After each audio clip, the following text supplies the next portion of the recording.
Welcome everyone to this webcast. I'm Pat Soldano, President of Family Enterprise USA. If you don't know who we are, we advocate for family businesses at a national level. We work on tax and economic policy that affect the families of those businesses, all sizes of businesses and all industries. Today, this webcast is how are tariffs affecting family-owned businesses, the good, the bad, and the ugly. So in this webcast, family-owned business leaders from 3 different industries will discuss the impact President Trump's tariffs policies have had on their businesses and planning for 2026. So I'm going to let each of our guests introduce themselves and ask them to talk a little bit about their companies, their employees, the history of those businesses, so you all can get a flavor of who they are and who their businesses are. So Corey, why don't we start with you? Thank you. I'm involved at Paul B. Zimmerman. It's a family-owned company that's been around. We just recently had our 75th anniversary, and we're in a number of different industries ourselves. I'm mostly involved with Paul B. LLC portion, which would be retail stores. We have 3 retail locations in Pennsylvania. They kind of range in size from 18,000 square foot to 60,000 square foot. And also a wholesale division, again, run out of Pennsylvania, where we have 3,000 plus wholesale customers in PA and all the surrounding states that we deliver to the product. So some of the other divisions there at Paul B as well are a powder coating division, a metal fab shop, and a sprayer OEM arm. Paul B has around 430 employees. That kind of ebbs and flows a little bit, obviously, but we're continuing to look to grow, hopefully adding another retail location, possibly in 2026 coming up here. And obviously here to talk about tariffs, and it's buying and reselling things. We are very much affected, and it's something I'm dealing with every day. Excellent. So Lynn, let's hear from you next. Yeah, so Lynn Sentenig, I run a family business, commercial construction. We are mostly, I like to, kind of humorously refer to us as duct tape. We fix things. We don't do a lot of new construction. It's almost all restoration related work. And we do anything on a commercial building from the roof. About half of our business and half of our employee base, we have about 500 employees. So 250 of those employees are doing flat roof work, both replacement and repair. And then we have divisions that do electrical work, industrial electrical work inside a lot of food and beverage manufacturing and manufacturing in general, foundries, that kind of stuff. We have a millwright division. We have a small GC that does work for us, a steel service center. So about 500 employees overall, about 125 million in revenue, and owned by Gary and Kara Hauk. I am a non-family CEO of that business.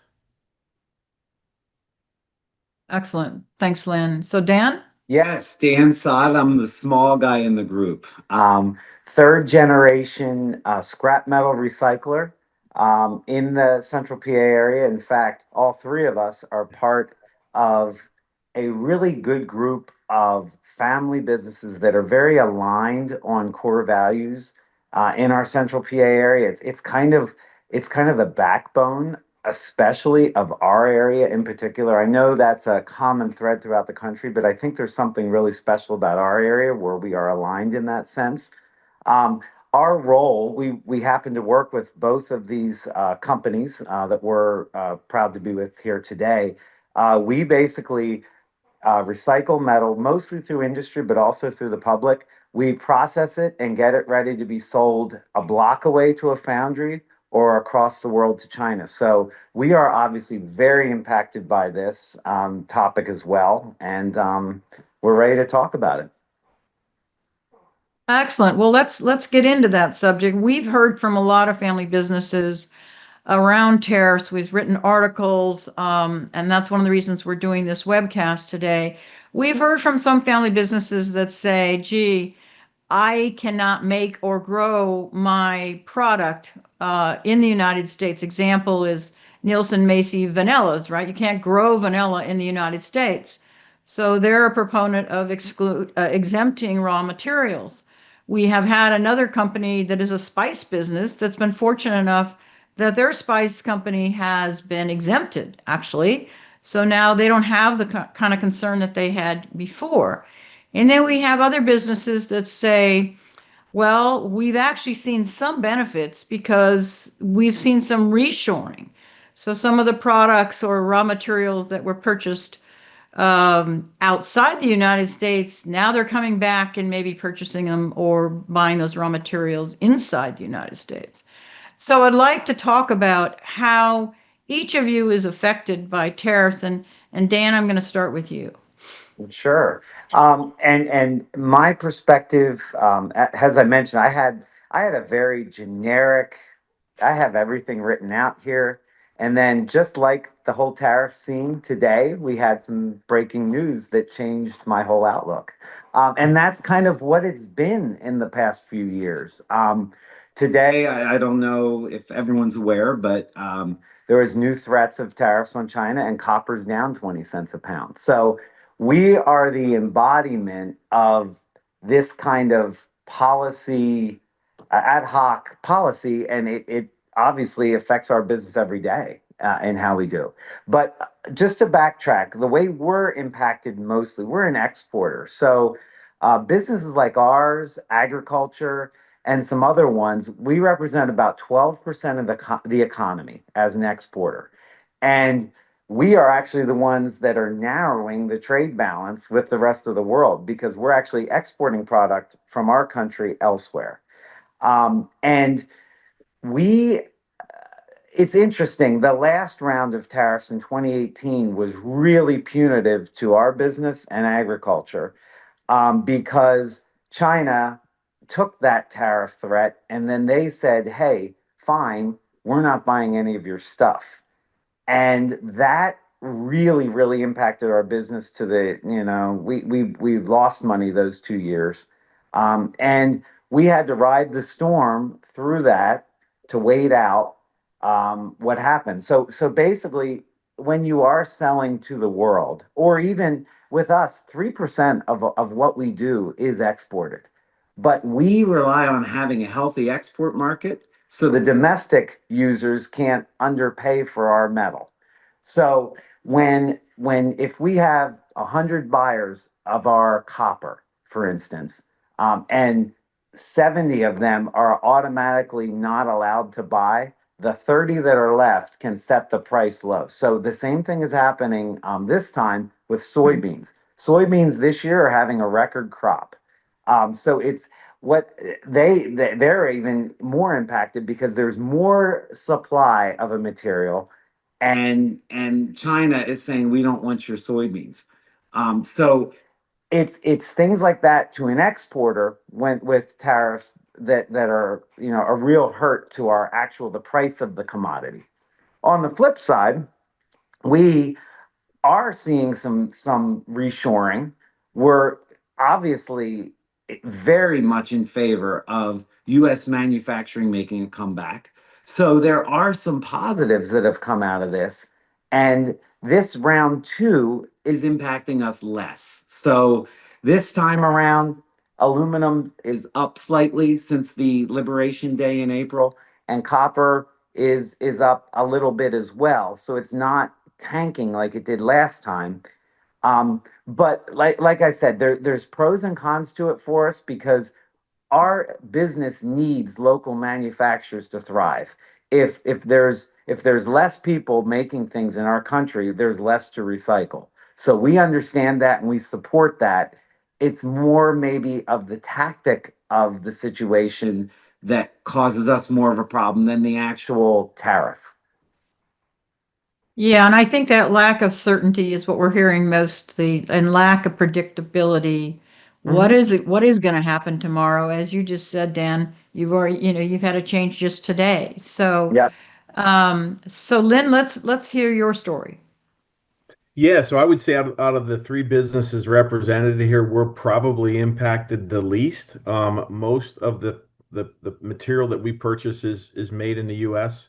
So we have not seen a ton of price volatility. What we have seen has been our customers reluctant to make any major capital decisions just because of the again, the uncertainty.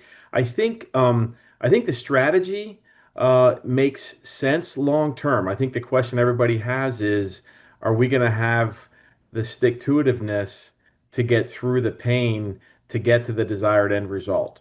Or is there going to be some administrative change that we're going to just change, do a 180 in 3 years or whatever? So there's that predictability is just not there. And I realize that piece is always there to some degree, but it seems kind of, I would say, definitely exaggerated right now because of the volatility of it. I do think that we have seen a couple of because we're on the millwright side, we have say foundries who are purchasing equipment from Europe, and we have had a couple of opportunities recently, nice opportunities where they have actually chosen to fabricate some of that piece of machinery here in the States versus shipping it over. So that's been a positive to us. And again, we have not experienced huge price volatility on the material side. So we've been able to maintain margins and maintain pricing to our customers. So that's been a really good thing. I just think it's the what again, it just comes back to the uncertainty of how do you plan for something that is just so seems to change every 24 hours. So Exactly. yeah. So Corey, how is it impacting you? Yeah, uncertainty, I think, is going to be the theme of of most of the discussion today. So yeah, we're unique. We're unique on our side of things with the retail and resale portion. We have over 60,000 SKUs or widgets or items that we stock in our stores and through the wholesale. So every single one of those items, some of them might be coming from a US manufacturer. Some of them are coming directly from overseas. Some of them are coming through distributors. Each one of those is affected a little bit differently with all these tariffs that have happened. We deal with over 1,100 vendors. And again, the uncertainty piece, every single vendor, just like each of our businesses, is handling this a little bit differently. So, in March or April, we had some vendors, automatically announce price increases, the first sign of another tariff. Where on the flip side of that, we've had direct China imports only announce their first price increase this month. So the range of spectrums is the crazy part of it. We typically, you want to set a price, you want your customers to know what your prices are, and you do a lot of research to set that well, so you don't have to change it again. In this market, all of this change, I think maybe in June already, we had already quadrupled the amount of price changes that we did compared to last year. So, gone is the time when you spend, a lot of time figuring out, here's my price, this is what my costs are going to be, and you're good for a year or you're good for 2 years. It's every month. Every month you're looking at, okay, what is this new cost that's going to be landing? Hey, Corey. Yes. One question I had is I remember you talking with me about the containers that you guys are buying of whatever. Let's just say, and there's a fair amount of those products that you just cannot source efficiently or effectively here in the States. You have to buy them from, say, Asia or wherever, because that's where they're mostly made. But I think you mentioned to me that price, you may not know that price until it actually is landed. Correct. So again, there's a lot of different types of tariffs, whether it's the 232, steel and aluminum, the IEPA, which, you know, we're talking about, you know, in November here, the Supreme Court's looking at what that decision is going to be. Depending on that tariff, it depends if it's shipped by a certain time, or a lot of the stuff is you don't know that price until it actually comes through customs. So we had inventory on a boat, you know, out in the water, and the day before it was supposed to land, a new tariff was announced. So, you know, maybe we thought it was going to be $40,000 for that container, and all of a sudden it's $60,000 for that container. Right. Right.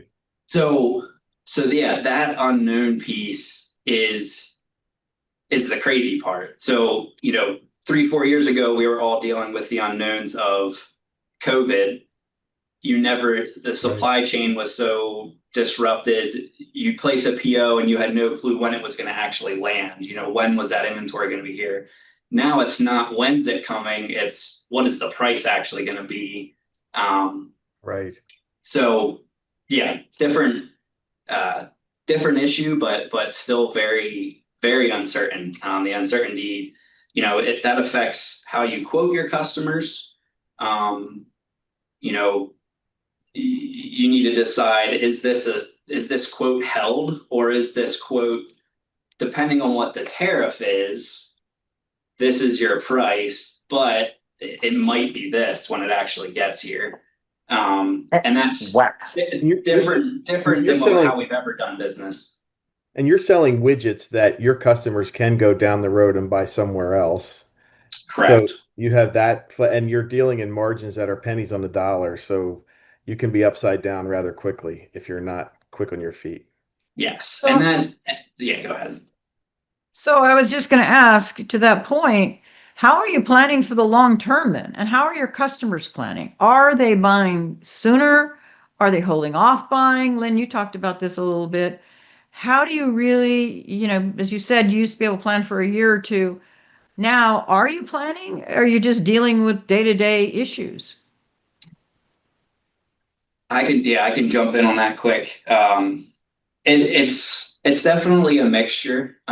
So you don't know the full extent, you know, of each decision that you're making, Right. but obviously you still have to put one foot in front of the other, and continue doing your business. So there's certain line items or certain categories of products where, hey, we know there's going to be price increases coming, or it really looks like there's going to be, and we might buy a year's supply or a 2-year supply, you know, depending on the space that's available.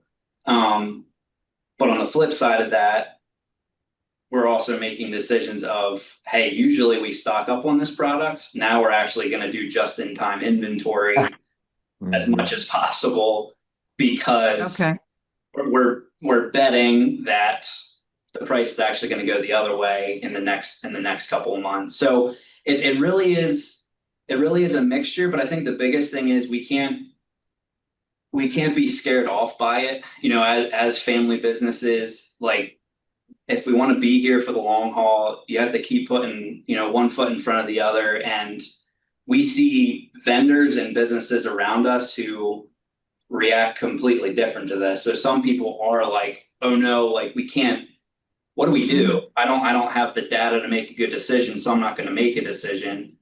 And then they're heading in the wrong direction. And then on the flip side, some people are, you know, running 100% at it. And you know, you're gonna make mistakes in that way too. So I think what we try to do, or what we're trying to do, is just go somewhere in the middle there, where it's like, hey, we still need to buy and sell things, and let's continue trying to be wise with how we're spending the money, but we realize you can't just stop either. So Dan, how are you dealing with this long-term time horizon?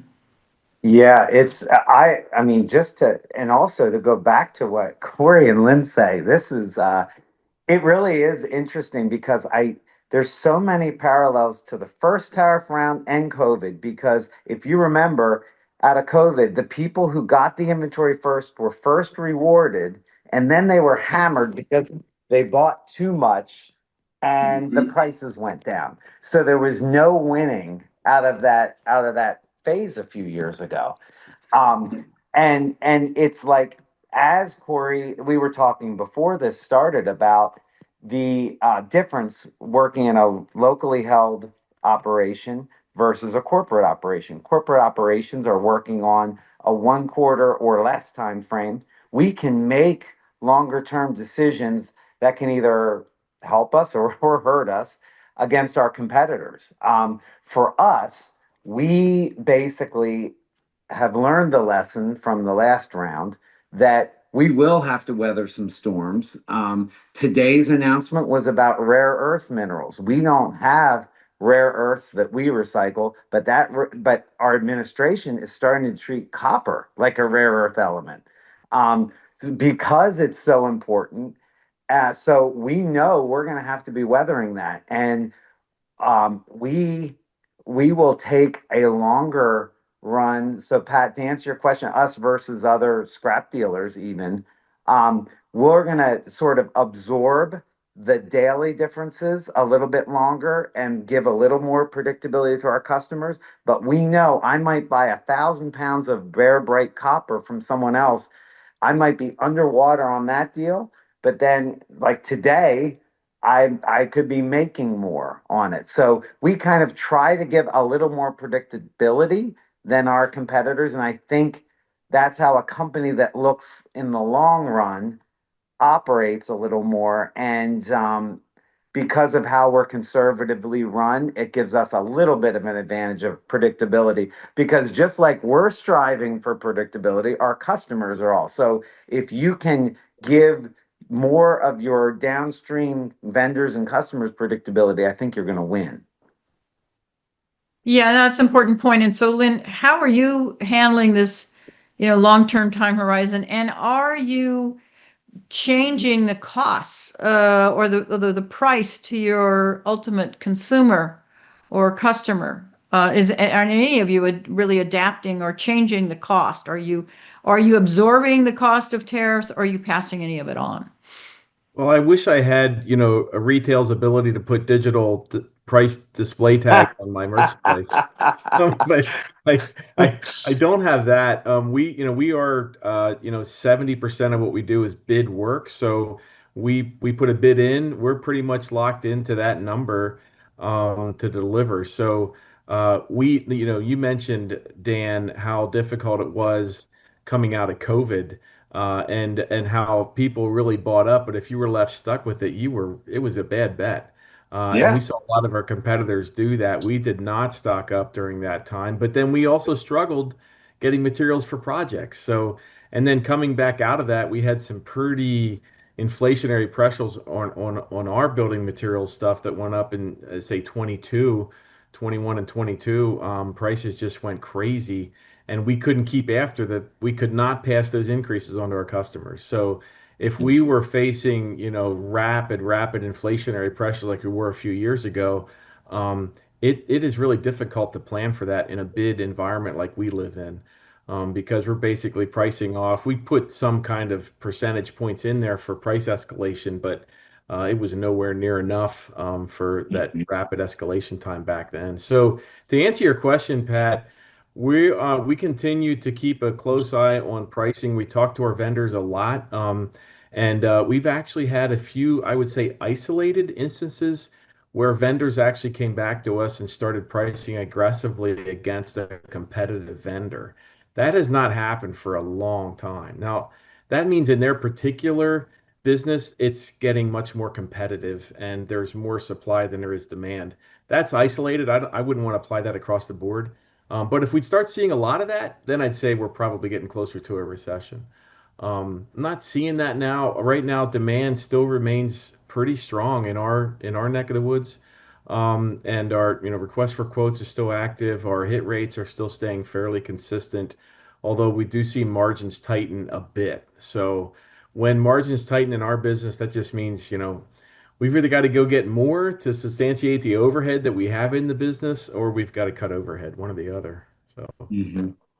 That's a good point. And I hear you on the bid process. We have other families that are in that situation, and it makes it much more difficult to adapt, right, to tariffs or Yeah. inflation or anything else. Um, so Dan or Coy, how about staying competitive in your industry? And also, what are you doing about margins and profitability? Are you looking at those more often? Are you making adjustments more often? Or are you running it out in the long term? How are you handling that? Corey, why don't you lead and then I'll follow? Because you sound more intelligible than I do. I'm going to go with you first. I don't know. I don't know about that. Yeah, so we're definitely looking at things a lot more, a lot more often right now. So again, like I said, if we typically set a price and leave it for a year or 2 years, those days are definitely gone. We've had to be strategic in certain departments or certain areas where the market hasn't moved at all. So where maybe we moved to adjust pricing, realized we were pricing ourselves out of the market, and then had to cut our margins, for the long-term goal of maintaining business. So just kind of step back a little bit, how we handle the tariff costs. Some vendors send tariffs through as a price increase on all their products. Some are specific. So you take a vendor like Milwaukee or DeWalt in the power tool world, and maybe 70% of their product, 75% of their product is being imported into the US, and 20% of their product is, being manufactured in the US. They both handled it differently. So one of those vendors did an across the board price adjustment of a certain number, and one of them specifically on every item there was a different price change. So maybe the average was an 8%, but some went up 20%, some went up 1%, or didn't change at all. And then there are some vendors that send it through just as a line item on their PO, just like, or on their invoice, just like they would freight. So oftentimes you get your inventory, you have freight on the bottom, and as a company here at Paul B, we land freight into the price of the items of our product so that we get a true margin, a true average cost. So we're landing in a similar way. We're landing all those tariff charges really as a freight charge. It's the price of the item. It changes the average cost. That totally changes your margin outlook then on that item. But just to piggyback on that a little bit too, your opportunity to push back on this stuff. We do some direct containers where we're the ones paying that surcharge directly to customs, directly to the government. You can't really negotiate that at this point. They're talking about it down in Washington, what the tariff should be, but then through our distributors, they're the ones paying the tariff, and that's where you have a little bit of negotiating power. So on one of our large vendors, recently we said, hey, we want to look at doing a large stock up PO, going above and beyond what we typically do, and we were able to decrease the tariff surcharge on the price of the item or on the price of the PO. So then in the long run, that allows us to hold our retails longer and stay competitive. So it all depends how your sourcing is going. Are you direct? Are you through distribution? How are you getting those products when it comes to the resale of stuff? But one quick example of a direct one. So hydraulic adapters, something on power transmission side of things. We direct import that, and I had a PO the other day that would have been 25,000 is what my invoice would have been. After it went through customs, it was 50,000. So $25,000 went to the Asian manufacturer and 25,000 went to customs to get it into the US. So there's an example of, if you do nothing with your retail, you're eating that 25,000. In that case, that's still cheaper to do that than to buy a US made hydraulic adapter. So that's just one quick example. Yeah, and that's a good one. I would answer this question in two ways. First of all, talking about I think the companies that are closest to their vendors always win and closest to their customers. So whenever there's crisis, whenever there's indecision, whenever there's uncertainty, being the one that gives the most information often is the one who wins. So what we've done is just been more communicative. A lot of our customers have formulas, so we tag them to the commodity. They know the percent they're getting, and we just over communicate. And I can tell you what we've tried to do is be closer on our sell end than our buy end. We're more forgiving with the customers we're buying from. I'm a little different from you guys, the way we operate. The ones that we sell to, we've been tighter with. Like, so today I got a load of 10,000 pounds of brass. I priced that immediately for the sale because I saw where the market was going today. Even though that stuff is not leaving my yard, I priced it as a portion of it. So I'm more disciplined on controlling the margin that way without disturbing my customer. But then on the flip side to what Corey just said, when you see an item invoice that says tariff, it honestly is like psychologically, it makes you stop. And I think that's what's happening across the board. I'll give an example. We had a shredder we were looking at. It was an $800,000 new item that was going to be imported. And there was a line that said tariff $82,000. And when I saw that, I immediately went to what are these 70 other alternatives I could do than not pay that? Because if waiting until that goes away is an option, that might be a good option. If then obviously I'm going to look at the used market, and so a lot of this does not happen in a vacuum. And when you directly see Corey's, you've seen it much more than either of us. When you see a line item that says that, that really does impact you, I think. And I think that's what's happening on a bigger scale in the economy. Yeah, and we're hearing that a lot, Dan. We actually have heard some families that have someone in their organization in charge of tariffs, both Hmm. administrating them and collecting them. So as line items, both going in Yeah. and out. So who would have thought?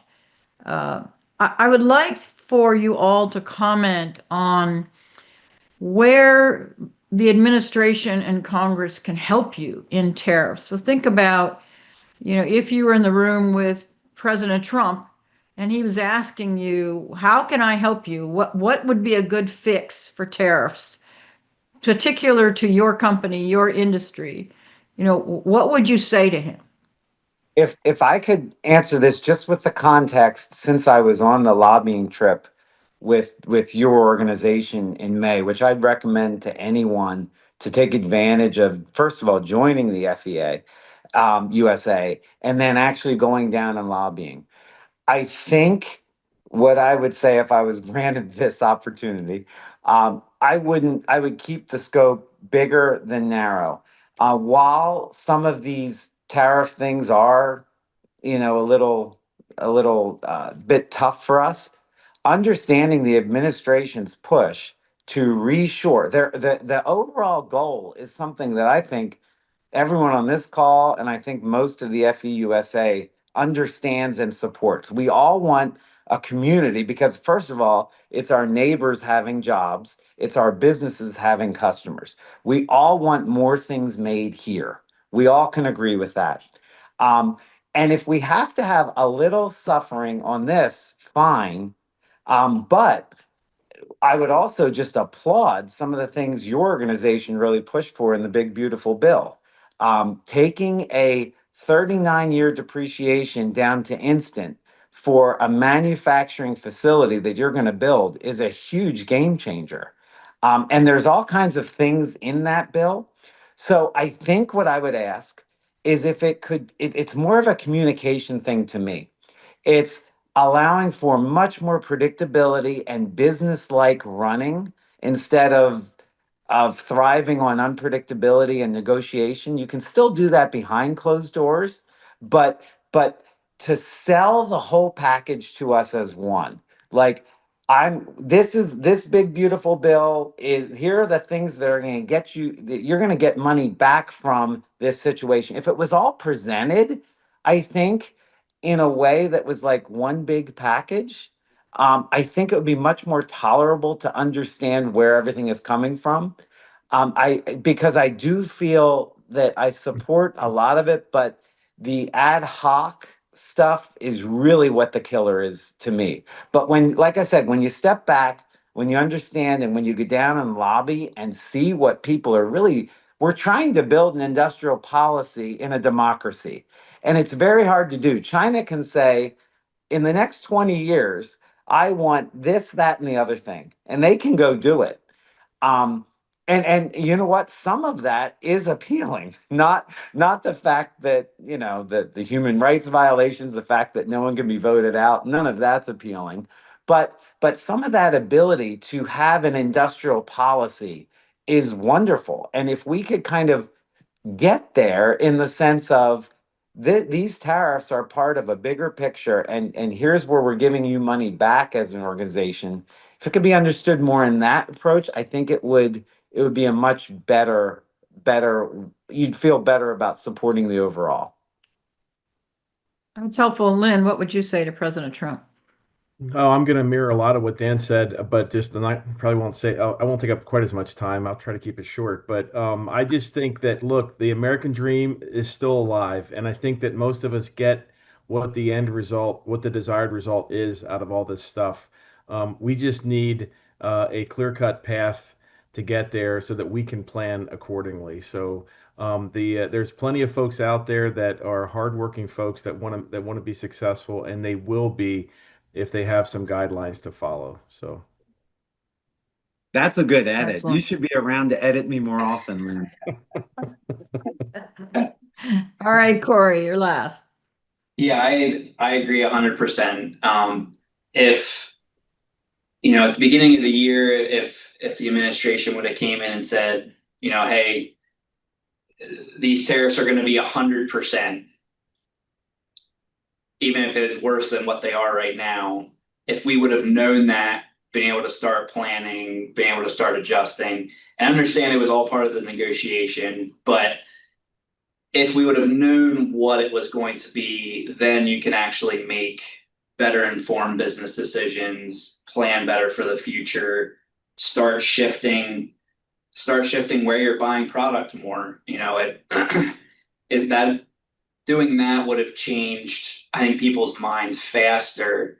But when you keep it unknown, you don't know what's going to change from day to day. Maybe it's going to go off. This this China one that got pushed off 3 months, like 2 or 3 different times here. Okay, everyone's scrambling, and then it's not here, and then everyone's scrambling, and then it's not here. Where you're kind of building that unknown and uncertainty into the economy, and people are reacting to it. Then the only thing I would add yet then is just maybe being a little bit more forthright with what are we doing with all of this tariff income that all of a sudden has been rolling in. You hear these crazy numbers out there of how much it's been since the beginning of the year, and I think that would really help the general public as well, from just an understanding standpoint of like, hey, this is all happening, but this is where it's going. Like, this is what we're using it for. So that would be the only other thing I'd add. Well, I think, as we keep saying, certainty and predictability would be very, very helpful in this process, for sure. So does anyone have any concluding remarks you'd like to make? Maybe I didn't ask a question that you'd like to answer. I would never miss a chance to plug FEUSA. I just think you guys do a great job for us, Pat. So thank you for kind of leading the charge. I appreciate the fact that you guys are bipartisan, that you get across the aisle very well, very effectively, and seem to be the voice of reason within a lot of these discussions. So thank you for that. Well, thank you, Lynn. We really appreciate that. And thank you, Dan, for your kind comments. And thank you for coming to DC. It is a great experience, and we hope more people take advantage of it because we really believe that Congress needs to hear from you, family members, in order to really make good policy in this country. Oh yeah, and I to back what Lynn said and Pat, that experience, I would really encourage all members and those looking to join to take advantage of it. Our representative Smucker has been just amazing at reaching Mhm. out to all businesses in his district, and I saw through all the meetings we had down in DC, and to Lynn's point, it was bipartisan. We had as many Democrats as Republicans walk into our meeting because it was actually, as I remember, it was the night, wasn't it the night they actually were done at 2 a.m. crafting? I think they were crafting the That's right. bill. Yeah. Before they went to sleep, they came in to say hi. So they were really fresh, but it shows the power that you have and the relationships that you have, that they knew they had to come in and say hi, because a lot of them probably didn't want to, understandably. But I would encourage everyone to take advantage of that. And then the other thing is, don't undersell the ability to meet with them locally in your district. They are looking for ways to come out and visit your business. And the more we can all get our representatives at our businesses, the better, because they meet our employees and they can hear from our employees what's bothering them. And that's invaluable. That is excellent advice, Dan. I tell people that all the time. You're absolutely right. People forget all those employees are voters, right? And Yeah. they want to talk to voters. So Hmm. I really emphasize that as well, is bring your member of Congress to your organization, your Yes. facility, as well as go to their town hall meetings, go to their fundraisers, speak to them because that's what they're there for, and you are a constituent. So, once again, thank you all for doing this. I know you took time out from your busy days. Really, really appreciate it. It is being recorded and it will be sent out. So, once Thank you. again, thanks so much and have a great rest of your day. Thank you, Thanks, Pat. guys. Thanks, Corey. Thanks, Thank Dan. you. See Thank you you guys. Take guys. care.